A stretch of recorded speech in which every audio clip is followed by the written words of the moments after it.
wazifumu lenda bwandi nkhani yake okhuzana ndi mdala amene anapha mwana wake koma iyeyo asakudziwa. Mdala amene zina lake ndi Sonja Bulo amachokera ku South Africa, amakhala ku Pretoria.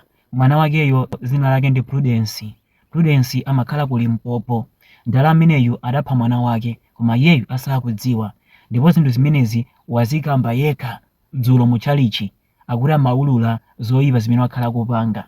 Mdalayu amapanga business yogulitsa magalimoto, amagula ndi kugulitsa, ndi anali ndi anyamata ake amene amakaba magalimoto kenako amajudula ndi kuagulitsa.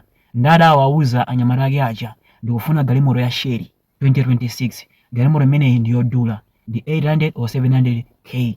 Zotsatira zake anyamata aja akhala akuyisaka galimoto imeneyi koma samayipeza. Mkristo iyeyu analinso ndi galimoto yangati yomweyi imene anampasa mwana wake pa birthday yake, ndipo mwana wakeyo amakhala ku Limpopo, amagwira ntchito ngati doctor.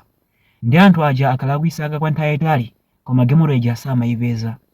Zotsatira zake adayipeza ku Limpopo, ndi anthu aja adapita ku Limpopo adamupha munthu amene anali galimoto ija ndi kutenga galimoto ija. Atambulitsira galimoto, Mdalayu adayiona galimoto ndipo adali okondwa pozindikira kuti galimoto imene amayifuna wayipeza, apanga ndrama. Adawapasa okubaja ndrama zawo, okubaja anapita. Ndi anyamata ake amene amapanga strip magalimoto amenewa akuyipanga strip galimoto ija adambopeza zinthu zosiyanasiyana. Adapeza necklace ndendende ndi yofanana ndi ya mwana wake. Ku buti adapezako door yofanana ndi ya mwana wake.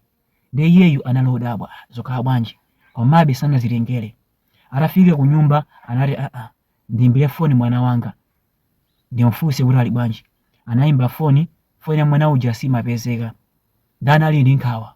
Zotsatira zake anayimbira mnzake wa mwana wake. Prudence ali kuti mnzake uja adanena kuti Prudence adapita ku ntchito mpaka napano sanabwere. Inenso ndikudikira iyeyo, ndayesa kuyimbira ku ntchito kwawoko akuti wachokako cha mma 5. Mdalayu adali ndi nkhawa, mnzake ujaso adali ndi nkhawa.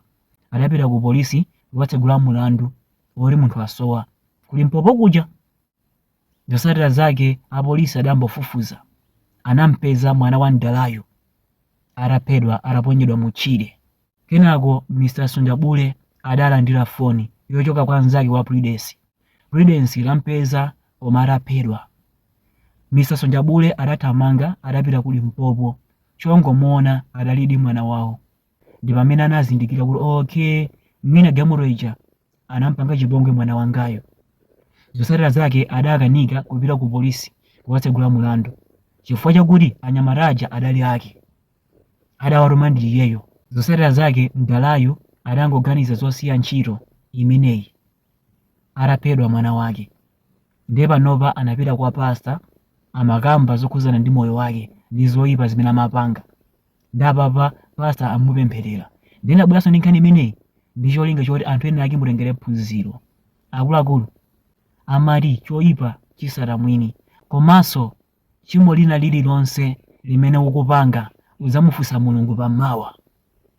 Osamayiwala kuti kumwambaku kuli Mulungu ndipo Mulungu amaona. Komanso osakonda ndrama ndi kuyiwala Mulungu. Anthu ambiri tikukonda ndrama ndipo tikumayiwala kuti Mulungu alipo. Zotsatira zake tikumapanga zinthu zoyipa pofuna kupeza zinthu zapadziko, pofuna kupeza madaliso apadziko, pofuna kupeza matayiro apadziko lapansi. Akuluakulu, muchina chilichonse imene mukupanga muzisogoza Mulungu. Ndipo chinthu icho ngati chili choyipa ndi bwino musapange, ndi bwino kuzimana, kusiyana kuti muzipanga zoyipa zonyozesa Mulungu wako. Akuluakulu, khala osamala muchina chilichonse chimene mukupanga. Osakonda ndrama kuyiwala Mulungu wanu, osakonda ndrama kuposa Mulungu wanu. Lekani zimenezo.